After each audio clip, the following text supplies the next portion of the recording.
आते हैं अगले गद्यांश की ओर।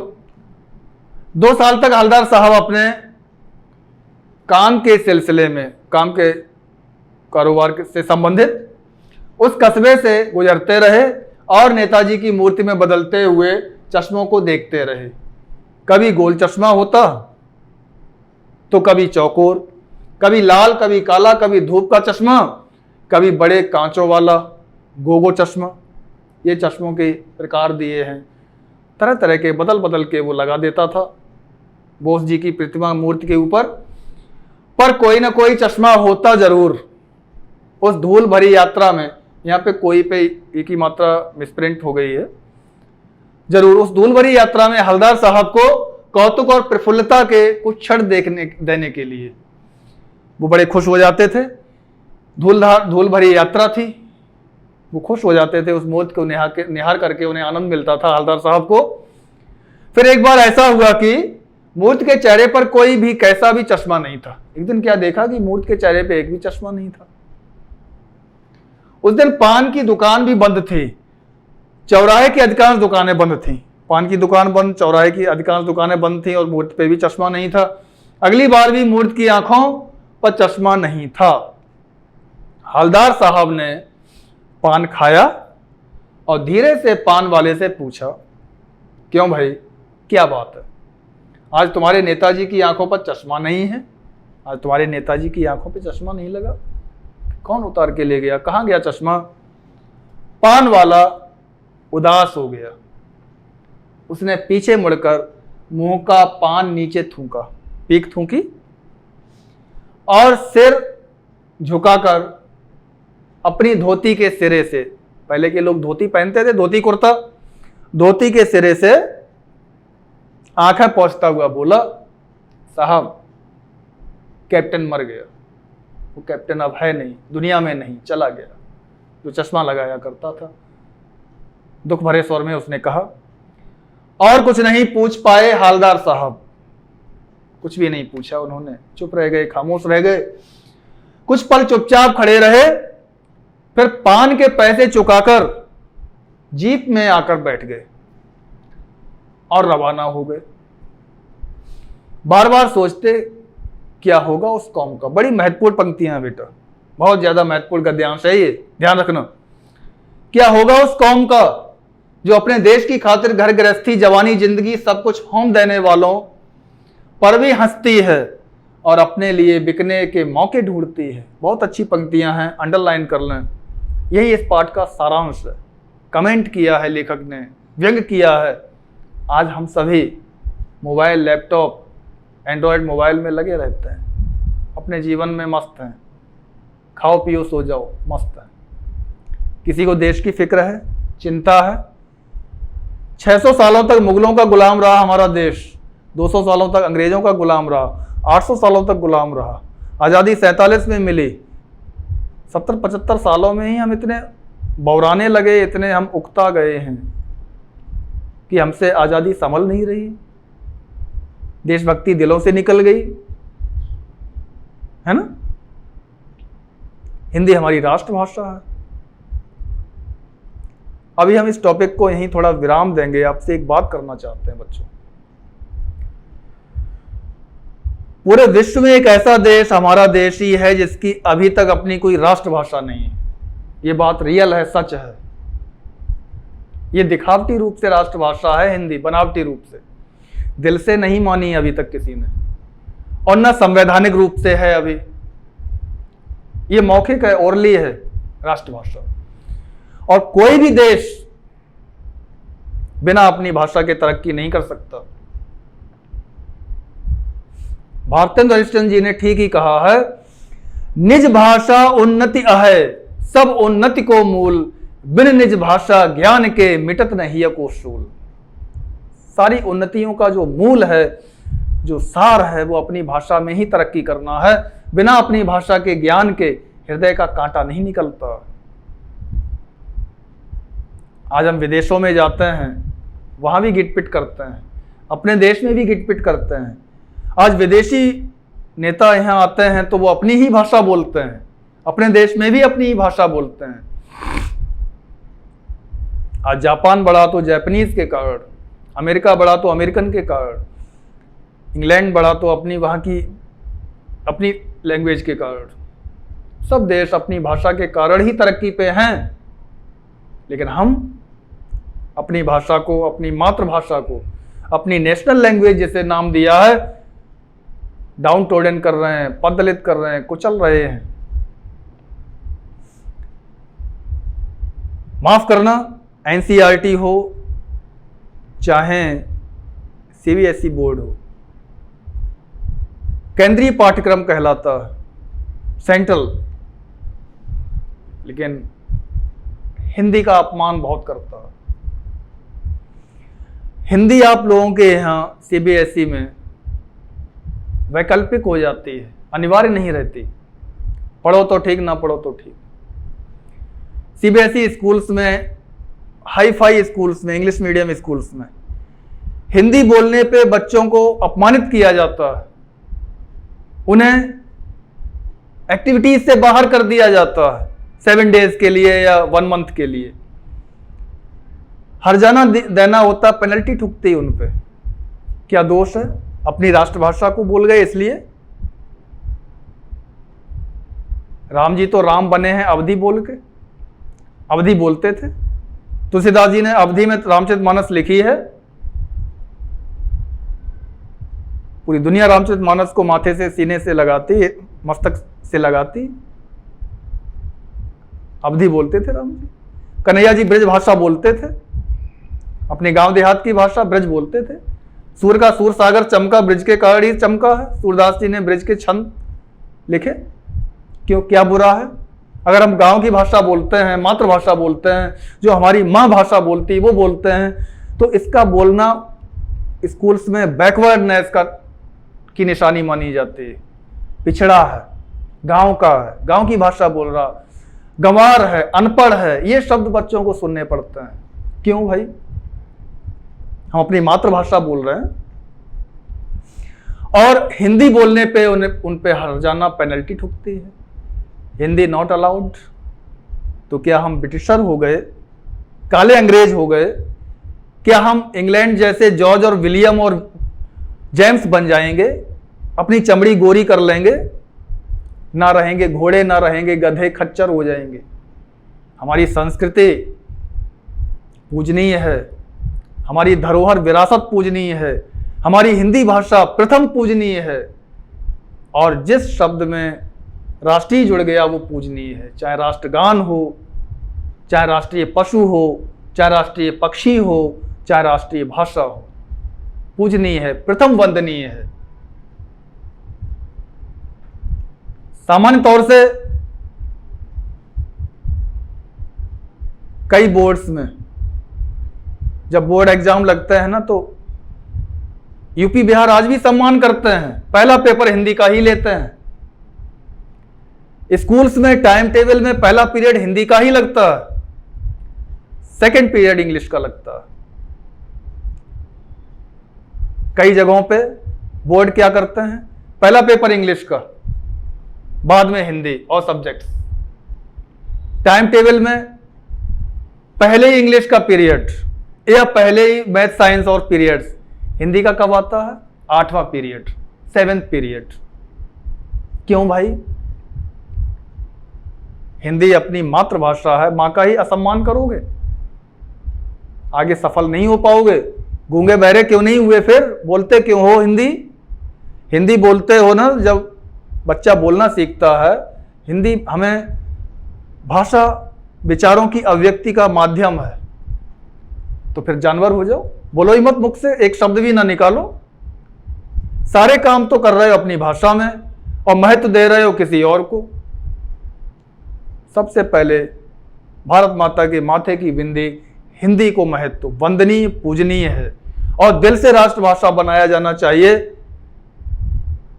ये हमारे जो नेता लोग रहे हैं उन्होंने भी कभी नहीं सोचा। हिंदी का पक्ष अगर लिया है तो सिर्फ हिंदी साहित्यकारों ने ही लिया है, हिंदी के कवि लेखक विद्वानों ने ही हिंदी का पक्ष लिया है और किसी ने नहीं लिया है। जो बहुत ज़्यादा चमकते दमकते नेता लोग रहे प्राचीन समय के, सबने हिंदी को दबाने की कोशिश ही की है। न वो हिंदी में पढ़े, न हिंदी को महत्व दिया, न हिंदी को उन्होंने स्वीकारा ढंग से, सिर्फ तमाशा कराया। और ये आजादी, कागज की आजादी बिकती ले लो 2-2 आने में। कहां रही देशभक्ति? आज हर कोई ये चाहता है कि भगत सिंह तो पैदा हो, मेरे घर में नहीं, पड़ोसी के घर में पैदा हो। क्यों? पड़ोसी का जवान लड़का जब उसे फांसी पे चढ़ाया जाएगा ना, कलेजे को ठंडक मिल जाएगी, आनंद मिल जाएगा। देखिए, ये रह गई भावना, ये है देशभक्ति आज हम सभी में। जापान आगे क्यों बढ़ा? अपनी पैट्रियटिज्म के कारण, देशभक्ति के कारण। जापान के बच्चे बच्चे में देशभक्ति। हमारे यहाँ आप लोगों से किसी से पूछते हैं, बेटा क्या बनना चाहते हो? डॉक्टर, इंजीनियर, नीट, फला ठिकाना। कितने बच्चे होंगे, वो भी गांव देहात के ही होंगे, वो भी मध्यम वर्गीय परिवार से ही होंगे, जो खड़े होंगे बोलेंगे साहब मैं फौज में जाना चाहता हूं, आर्मी एयरफोर्स ज्वाइन करना चाहता हूं। मैं ये नहीं कहता कि फौज में जाके ही देश की सेवा होती है। आप जहां भी, जैसे भी, जहां भी रहें, सच्चे दिल से काम करें, वही देश की सेवा है। लेकिन ये चीजें चली गई हैं। जय जवान जय किसान, किसान खेती करता हो, जवान उसका बेटा जो है ना बॉर्डर संभालता है। क्यों नहीं जाते नेताओं के बच्चे बॉर्डर संभालने? क्यों नहीं शहरों में जो बड़े बड़े हाई फाई घरों के बच्चे हैं वो क्यों नहीं जाते हैं? दुश्मन की एक गोली सीने पे झेलें जाके वहां। क्यों? क्या वो किसान का बेटा ही सस्ता है जो वहां मरने के लिए जाता? ये तो सबका राष्ट्रीय कर्तव्य है। हम सभी भारतवासियों का ये राष्ट्रीय कर्तव्य है कि युद्ध भी अगर होता है तो हम सभी को जबरन फौज में भर्ती कराया जाएगा, जाना पड़ेगा, युद्ध करना पड़ेगा। क्यों? इतिहास गवाह है कलिंग की लड़ाई, अशोक, पुरुष मारे गए थे तो महिलाएं गई थी युद्ध करने के लिए।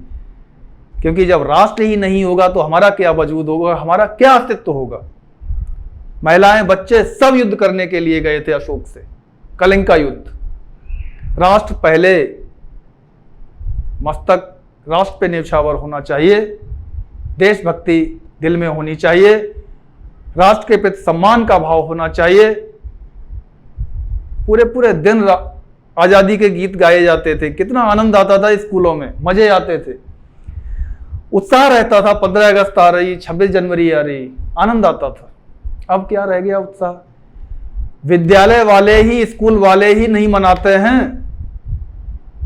स्कूल वाले ही छुट्टी कर देते हैं, बच्चों छुट्टी, घर जाओ, टॉफियां और वो लड्डू फड्डू भी देना, उनका खर्चा बचा, और स्कूल की छुट्टी। जबकि छुट्टी नहीं कर सकते, ऐसे विद्यालयों की मान्यता रद्द हो जानी चाहिए जहां पे छुट्टी कर देते हैं राष्ट्रीय पर्वों पे। कुछ डर के कारण आधा 1 घंटे के लिए झंडारोहण कराया, तमाशा किया और चलते बने। ढंग से राष्ट्रगान तक नहीं आता बच्चों को।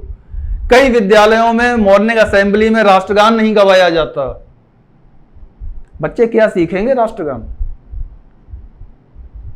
कह देते हैं साहब बंद छत के नीचे नहीं हो पाता, फील्ड नहीं है, बहाने बना देते हैं। राष्ट्रगान हर बच्चे को, हर नागरिक को याद होना चाहिए। पूरे शरीर में स्फूर्ति और आनंद आ जाता है देशभक्ति का, कि लहरें हिलोरें लेने लग जाती हैं राष्ट्रगान से। राष्ट्रगीत, राष्ट्रगान, कहां चली गई सब सारी बातें? मजाक न रह गई तो क्या है?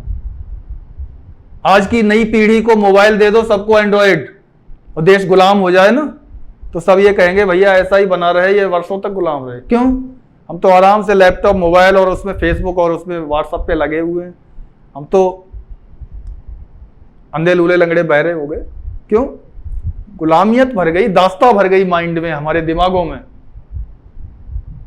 बेटा, जिसको निज गौरव तथा निज देश का अभिमान है, वह नर नहीं नर पशु निराह है और मृतक समान है, महर्षि गुप्त ने कहा है ना। जिए तो सदा उसी के लिए, यही अभिमान रहे, यही हर्ष, निछावर कर दे हम सर्वस्व हमारा प्यारा भारतवर्ष, है ना। तो ये जवानी जिंदगी सब कुछ हमारे क्रांतिकारियों ने देश के लिए अर्पित कर दिया। क्या उनके परिवार नहीं थे, या उनके जरूरी आवश्यक काम नहीं थे, या वो घरों में दुबके बैठे रहे? सब न्यौछावर कर दिया था, हंसते हंसते फंदे को गले में पहन लिया था। आज हम उन्हें क्या देते हैं बताइए? उन देशभक्तों के लिए कितना हम नमन करते हैं। 15 अगस्त 26 जनवरी को थोड़ा याद कर लेते हैं, फिर भूल जाते हैं। क्यों ऐसे स्वार्थी क्यों हो गए हम सभी? और ये विडंबना है बच्चों, ये दुर्भाग्य है हमारे देश का कि भगत सिंह जैसे क्रांतिकारी को आज भी ऑफिशियली, आधिकारिक रूप से, कागजी रूप से शहीद का दर्जा नहीं दिया गया हमारे देश में। लिखते हैं, वो बोल देते हैं शहीद भगत सिंह, लेकिन औपचारिक रूप से उन्हें शहीद का दर्जा नहीं दिया गया। बात आई गई है तो सुभाष चंद्र बोस की भी बता दूं। उनकी मृत्यु के रहस्यों की 122 फाइलें हैं गवर्नमेंट के पास में। सुभाष चंद्र बोस आजादी के बाद जिंदा रहे हैं। भेष बदल के जियाउल हक नामक मुस्लिम व्यक्ति का नाम रख करके वो जापान भाग गए थे। जर्मनी और जापान से दोस्ती करके किसी प्रकार से फौज वहां से इकट्ठी करके और अंग्रेजों से लोहा लिया, युद्ध किया, बड़े संघर्ष किए उन्होंने। अंग्रेजी सरकार ने इसी शर्त पे ही देश को मुक्त किया था, जवाहरलाल नेहरू से सिग्नेचर करवा लिए थे कि जिंदा या मुर्दा हमें सुभाष चंद्र बोस चाहिए। क्यों? क्योंकि ये अंग्रेजी सरकार के लिए खटकते थे उनकी आंखों में। ये क्रांतिकारी थे, अंग्रेजी सरकार उन्हें आतंकवादी मानती थी, और हमारे देश के काले अंग्रेज यानी गद्दार लोग ही इनके खिलाफ हो गए थे और सिग्नेचर कर दिए थे। और आज भी अगर सुभाष चंद्र बोस की अस्थियां भी मिलती हैं तो ब्रिटिश इंग्लैंड को देनी पड़ेंगी, क्योंकि उस समय का समझौता। इसलिए गवर्नमेंट वो 122 फाइलों को ओपन नहीं करती है, बवाल हो जाएगा। मृत्यु का रहस्य है उनका उनमें फाइलों में। बेटा बहुत सारी बातें हैं जो कहीं नहीं जा सकते। सत्य कड़वा होता है और उस सत्य को कोई झेल नहीं सकता। तो जवानी जिंदगी सब क्या उनकी नहीं थी क्रांतिकारियों की? सब कुछ तो थी, सब दांव पे लगा दी, और आज हम दोबारा गुलाम होने के कगार पे हैं। अगर ऐसी ही हमारी मानसिकता रही तो वो दिन दूर नहीं जब हम दोबारा गुलाम हो जाएंगे, चाहे चाइना के हों चाहे अमेरिका के हों। क्यों? हमारी मानसिकता विदेशी होती जा रही है, अंग्रेजियत हावी होती जा रही, वेस्टर्नाइजेशन हावी होता जा रहा, अंग्रेजी की भाषा का प्रभाव ज्यादा होता जा रहा, रहन सहन ठाट बाट सब ज्यादा होते जा रहे हैं। आज एक माँ अपने बच्चे को गाय ना सिखा के बेटा काओ, नमस्ते नमस्कार अभिवादन ना सिखा के टाटा बाय, क्या बना रहे हो आप बच्चे को? क्या बना रही हो? अंग्रेज? हमारी भारतीय संस्कृति खराब है क्या? नमस्ते नमस्कार चढ़ स्पर्श करना। 90% बच्चों को सही ढंग से पैर छूने नहीं आते हैं।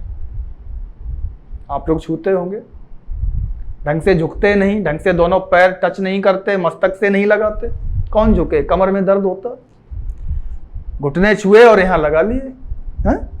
हे भगवान, हम ईश्वर से निवेदन करते हैं सच्चे दिल से कि आपके दोनों टूट जाएं, यही ना? वो तो मजाक में कह दिया मैंने, सब खाना पूर्ति रह गई। दूर से ही कह देते हैं ढोक चढ़ स्पर्श, ये थोड़ी बात हुई। आप छुओ ढंग से। पहले तो दंडवत प्रणाम करते थे, दंड लाठी को कहते हैं, जहां जैसे खड़े वहीं गिर जाते थे चढ़ों पे आगे, चाहे धूल मिट्टी हो चाहे कंकड़ पत्थर हो, और उन्हें उठा के फिर सामने वाला सीने से लगाता था, उसे कपड़े नहीं झाड़ता था। ये प्रेम था, लगाव था, आत्मीयता थी। सारे संस्कार कहां चले गए पता नहीं। हमारे गुरुओं का दायित्व है देश बनाने में और बिगाड़ने में, परिवार बनाने में और बिगाड़ने में सिर्फ 3 लोगों का हाथ है, माता पिता और गुरु।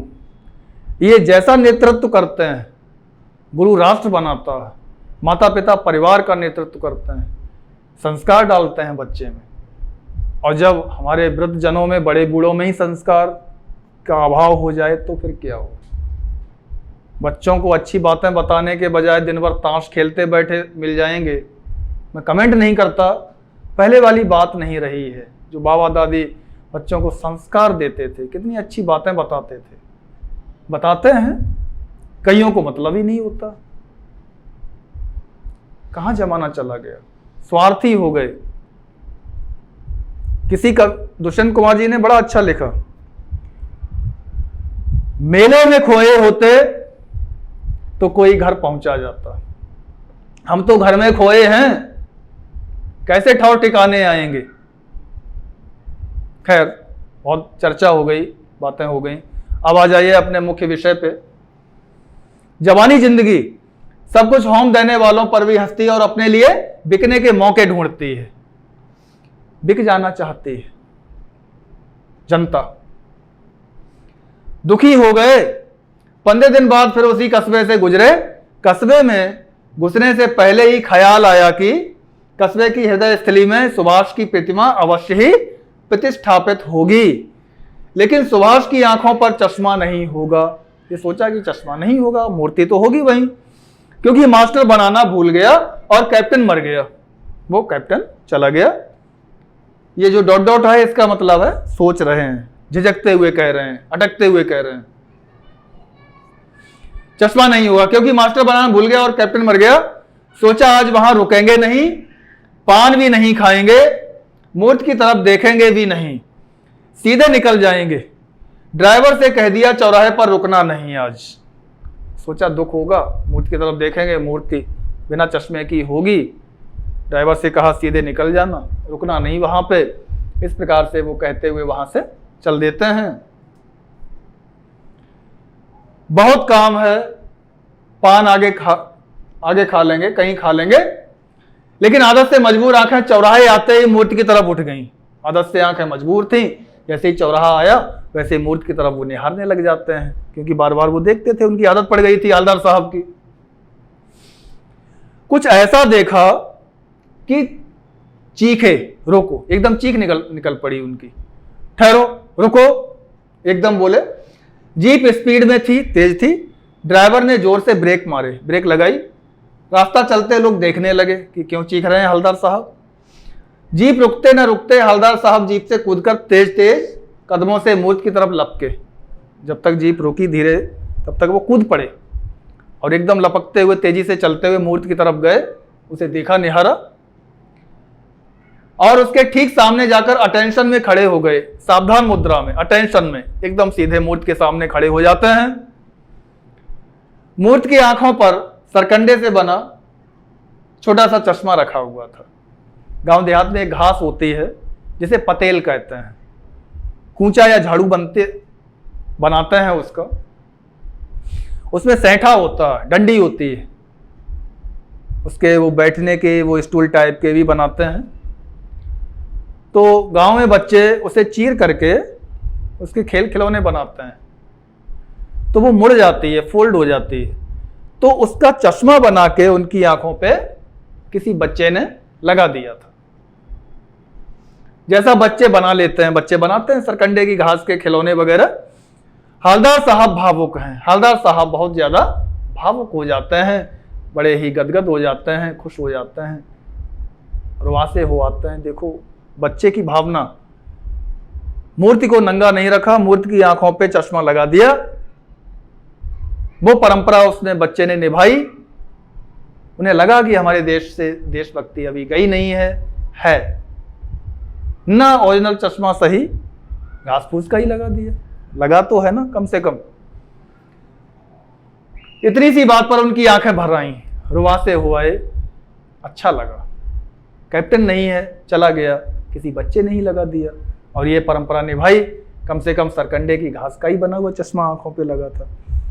उन्हें बड़ी प्रसन्नता हुई और वो सच्चे दिल से कैप्टन को भी नमन किया, उस बच्चे को भी जिसने चश्मे पे, घास का चश्मा उनकी मूर्ति पे लगाया था। ये वही है कैप्टन चश्मे वाला, चश्मा पहना रहा।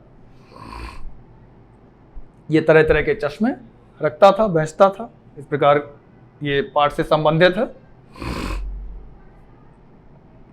ये पान की दुकान है, जहाँ से हवलदार साहब पान वगैरह खाते होंगे। एक ये दृश्य विधान इसलिए दिए हैं कि आपको पाठ और अच्छे ढंग से समझ में आ जाए और रोचक भी लगे, बोरियत महसूस ना हो। बेटा आ रहा ना मजा? अच्छे लग रहे हैं चित्र?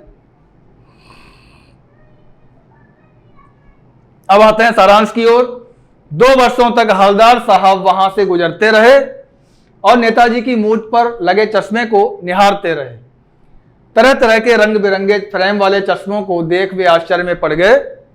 एक दिन मूर्ति पर चश्मा न देख हवलदार साहब ने जब पान वाले से पूछा तो उसने बताया कि कैप्टन मर गया है। उसकी मृत्यु पर उन्हें दुख हुआ। जब वे मूर्ति की तरफ से गुजरे तो उसकी कैप्टन की कारीगरी को निहारना चाहते थे, तो देखा कि उस मूर्ति पर एक सरकंडे की घास का बना चश्मा, सरकंडा जिससे घास फूस पतेल छप्पर छानी वगैरह पुराने जमाने में छाते थे, छप्पर वगैरह सरकंडे की घास होती, चश्मा लगा था। वे बड़े ही द्रवित व भावुक हो गए और कैप्टन की देशभक्ति को उन्होंने नमन किया, नतमस्तक हुए। यह रहा इसका सारांश बेटा। अब आते हैं शब्दार्थ की ओर। सिलसिले में इसी संबंध में कौतुक आश्चर्य, प्रफुल्लता प्रसन्नता, कौम जाति, प्रतिष्ठापित स्थापित, लपके दौड़े, सरकंडे एक प्रकार की घास, ये तो रहे शब्दार्थ। आते हैं दो तीन आपसे प्रश्न पूछते हैं। मूर्ति की आंख पर रखा हुआ था सरकंडे से बना चश्मा, काला चश्मा, गोल चश्मा, कोई नहीं, क्या रखा था बताओ? सरकंडे की घास का बना हुआ चश्मा रखा हुआ था। कौतुक और प्रफुल्लता के क्षण देने के लिए किसे कहा गया? मूर्तिकार को, हवलदार साहब को, पान वाले को, कोई नहीं, किसे कहा गया बताओ? हवलदार साहब को कहा गया। लेकिन आदत से मजबूर आंखें चौराहा आते ही उठ गईं, घड़ी की तरफ, सड़क की तरफ, मूर्ति की तरफ, कोई नहीं। कहां उठ गई? मूर्ति की तरफ आंखें उनकी उठ गई थी।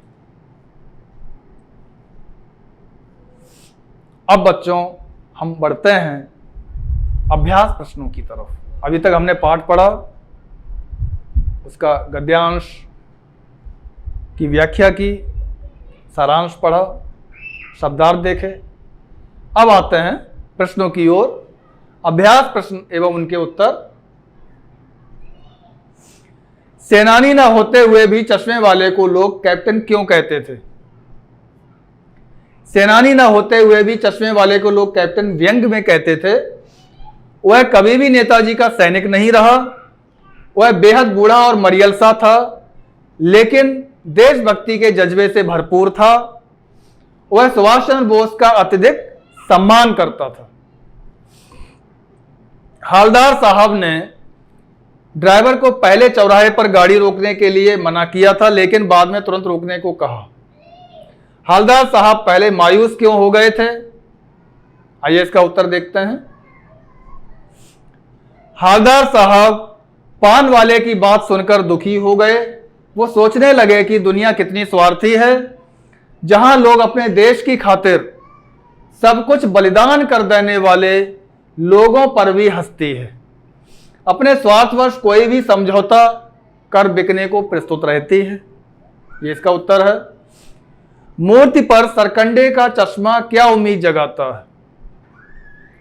नेताजी की मूर्ति पर सरकंडे का चश्मा देशभक्ति का भाव जगाता है। हवलदार साहब इतनी सी बात पर भावुक क्यों हो उठे? नेताजी की मूर्ति पर सरकंडे का चश्मा देखकर हवलदार साहब बेहद भावुक हो उठे। उनकी आंखें यह सोचकर उम्मीद से भर आईं कि अभी उनके देश में देशभक्ति जीवित है। बेटा इसका ये उत्तर है। आगे देखते हैं। आशय स्पष्ट कीजिए। बार बार सोचते क्या होगा उस कौम का जो अपने देश की खातिर घर गृहस्थी, जवानी, जिंदगी सब कुछ होम देने वालों पर भी हंसती है और अपने लिए बिकने के मौके ढूंढती है। बेटा ये बहुत ही महत्वपूर्ण प्रश्न है। आइए इसका जो आशय है वो हम देखते हैं। हवलदार साहब ने जब पान वाले से कैप्टन की मृत्यु का समाचार सुना तो अत्यंत दुखी होकर उन्होंने देश के लोगों की मानसिकता पर विचार किया। कैप्टन का नेताजी के प्रति प्रेम, देशभक्ति व उसकी दयनीय हालत पर उन्हें रोना आ गया था। लोगों की परतंत्रता की सोच पर वो दुखी हो गए थे। आगे बढ़े। पान वाले का एक रेखा चित्र प्रस्तुत कीजिए कि पान वाला किस प्रकार का, उसका कैरेक्टर स्केच चित्र यहाँ पे बताना देना है। महत्वपूर्ण प्रश्न है। पान वाले का कैरेक्टर स्केच, चरित्र चित्रण और हवलदार साहब का और ये चश्मे वाला, तीन का तैयार कर लो बेटा। तीनों ही महत्वपूर्ण है परीक्षा की दृष्टि से, बोर्ड की परीक्षा की दृष्टि से। पान वाला व्यक्ति कस्बे में पान की दुकान चलाता था। उसके खुद के मुंह में पान ठुसा हुआ था। मोटा और खुशमिजाज आदमी था। हवलदार साहब का प्रश्न सुनकर वह आंखों में हंसा। उसकी तौन थिरकी। पीछे घूमकर उसने दुकान के नीचे पान थूका और अपनी लाल काली बत्ती सी दिखाकर बोला, कैप्टन चश्मे वाला करता है। वो कैप्टन पर व्यंग भी कसता है और अंत में दुखी भी होता है। उसे पछताना होता है। अंत में उसे पश्चाताप होता है कि उसने उसकी बड़ी मजाक बनाई थी, आज वो नहीं है इस संसार में। इस प्रकार से इसका उत्तर ये बन जाता है। वो लंगड़ा किया जाएगा फौज में, बड़ा महत्वपूर्ण प्रश्न है बेटा। पागल है पागल। कैप्टन के प्रति पान वाले के की इस टिप्पणी पर अपनी प्रतिक्रिया लिखिए। महत्वपूर्ण प्रश्न है। पान वाले की यह टिप्पणी एक देशभक्त का अपमान है। हवलदार साहब को पान वाले द्वारा एक देशभक्त का इस तरह मजाक उड़ाया जाना अच्छा नहीं लगा। मेरे विचार से उसकी यह हरकत बेहद ही अभद्र है। उसे ऐसा एक देशभक्त के लिए भाव रखना गरिमापूर्ण नहीं था। ठीक है ना, ये महत्वपूर्ण प्रश्न बन जाता है। अब बच्चों, अभी तक हमने अभ्यास प्रश्न देखे, पाठ्य पुस्तक पाठ के पीछे आए हुए प्रश्न। अब आते हैं, आपको हम कुछ गृह कार्य के लिए प्रश्न देते हैं। इनके उत्तर आप छांट के समझ के लिखें।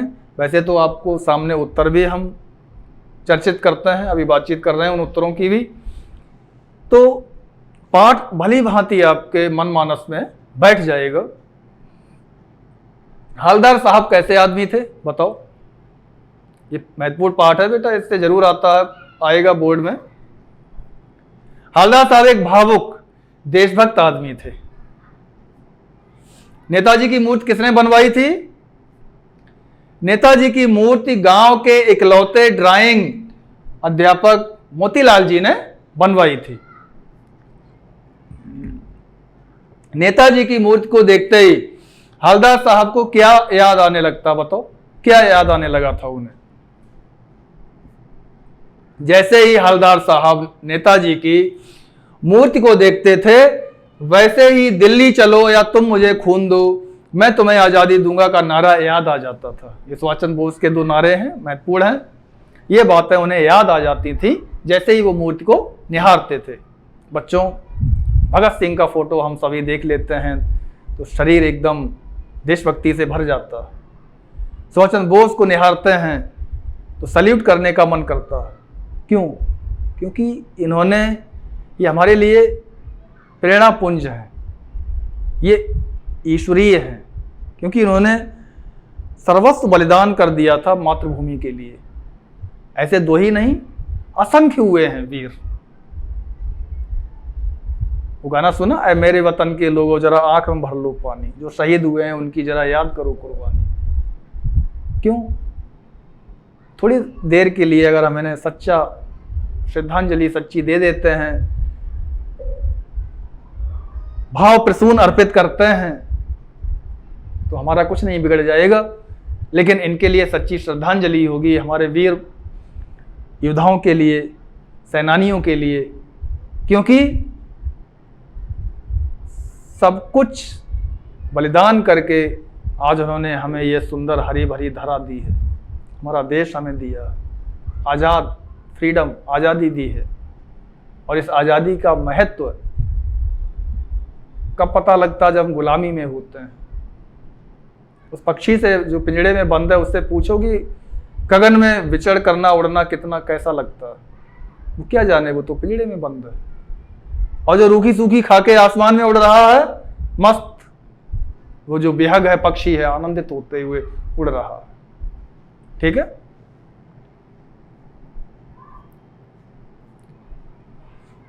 कैप्टन मूर्ति का चश्मा बार बार क्यों बदल देता था? कैप्टन मूर्ति का चश्मा बार बार बदलता रहता था। कस्बे के चौराहे पर बनी सुभाष चंद्र बोस की मूल मूर्ति का चश्मा मूर्तिकार बनाना भूल गया। इस कमी को एक चश्मा बेचने वाला चश्मा लगाकर पूरी करता था। अगर उसके किसी ग्राहक को मूर्ति पर लगा चश्मा पसंद आ जाता था तो चश्मे वाला वह फ्रेम उतारकर ग्राहक को दे देता था और उसकी जगह दूसरा चश्मा अवश्य लगा देता था। वो मूर्ति वाला चश्मा बेच देता था, उस जगह पे दूसरा लगा देता था अगर किसी को पसंद आ जाता था तो। हल्दार साहब की चीख क्यों निकल गई थी? क्योंकि सरकंडे का चश्मा देखा था उन्होंने। नेताजी की मूर्ति पर सरकंडे का बना चश्मा देखकर हल्दार साहब की चीख निकल गई थी। पाठ के आधार पर बताइए कि कौन सी बात हल्दार साहब के लिए कवड़ापूर्ण थे और पान वाले के लिए मजेदार थी। हल्दार साहब एक सच्चे देशभक्त थे। उन्हें इस बात का दुख था कि भला मूर्तिकार ऐसे कैसे नेताजी का चश्मा बनाना भूल गया। इधर पान वाले के लिए अत्यंत ही मजाकिया और मनोरंजक बात यह थी कि सुभाष चंद्र बोस की मूर्ति का निर्माण करने वाला कस्बे का मास्टर उनकी मूर्ति पर चश्मा बनाना भूल गया था। ठीक है, ये इसका सटीक उत्तर हुआ है। बार बार कंपनी के काम से जाते हुए हल्दार साहब किस बात के आदी हो गए थे? पान खाने के भी आदी हो गए थे और वहां पे वो मूर्ति निहारते थे सुभाष चंद्र बोस की, उस पे लगा हुआ चश्मा बार बार वो देखते थे। हल्दार साहब बार बार कंपनी काम से जाते हुए नेताजी की मूर्ति को कौतुक से, आश्चर्य से देखते थे, क्योंकि हर बार नेताजी का चश्मा बदला रहता था। कभी मोटे फ्रेम का चौकोर चश्मा तो कभी गोल फ्रेम का चश्मा लगा रहता था, है ना। ये चीज वो बार बार निहारते थे। बच्चों, आपने हल्दार साहब, पान वाला, चश्मे वाला, इनसे संबंधित बड़ा रोचक, मनोरंजक और ज्ञान देने वाला, देशभक्ति की भावना से परिपूर्ण आपने पाठ पढ़ा, नेताजी का चश्मा। मैं मानता हूं कि भली भांति आपके मनमानस में ये पाठ बैठ गया होगा और अच्छे अंक पाने के लिए आप प्रयासरत हैं ही।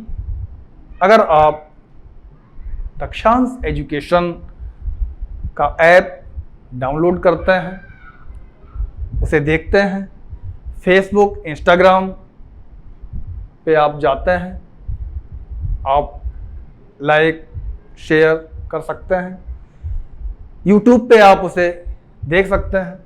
ज़्यादा से ज़्यादा विषय सामग्री हर विषय की आपको उपलब्ध मिलेगी और बड़ी ही रोचक तरीके से सटीक, श्रेष्ठ विषय सामग्री है। आप अच्छे अंक लाना चाहें तो आप वहाँ पे उस प्लेटफॉर्म पे जाएं और देखें। और अंत में मैं यही कहना चाहता हूँ, कठिन मेहनत करो, आगे बढ़ो, स्वयं को घिसो, ज़्यादा घिसोगे तो चमकोगे। वस्तुनिष्ठ प्रश्न आते हैं, गहन अध्ययन करना आपके लिए बेशक बहुत ज़रूरी हो गया है। कहीं से कोई भी प्रश्न रखा जा सकता है ना। और ईश्वर न करे कि इस वर्ष भी भंडारे में पास हो। ये भंडारे के ही पास हैं, घर बैठे पिछली मार्कशीट से कैसे न कैसे वो बना बनू के उनके अंकों के आधार पे समीकरण बैठा के पास हो गए बच्चे। जो मेहनती रहे हैं, परिश्रमी रहे हैं, उन्हें दुख भी हुआ कि परीक्षा नहीं लगी, है ना। उस रणभूमि में, लड़ाई में सामना तो करते, युद्ध भूमि में देखते तो कितना बल है सामने वाले में। तो बेटा, समय परिस्थिति होती है, समय परिस्थिति की मार है। चाहे ऑनलाइन क्लासेज हों, चाहे ये कोविड काल हो, समय कैसा भी आ सकता है, लेकिन सब परिस्थितियां ठीक ठाक रहें, अच्छी रहें। ईश्वर से कामना करो, अच्छे से एग्जाम दो, अच्छे अंक पाओ और इतने ऊंचे उठो कि जितना उठा गगन है। धन्यवाद।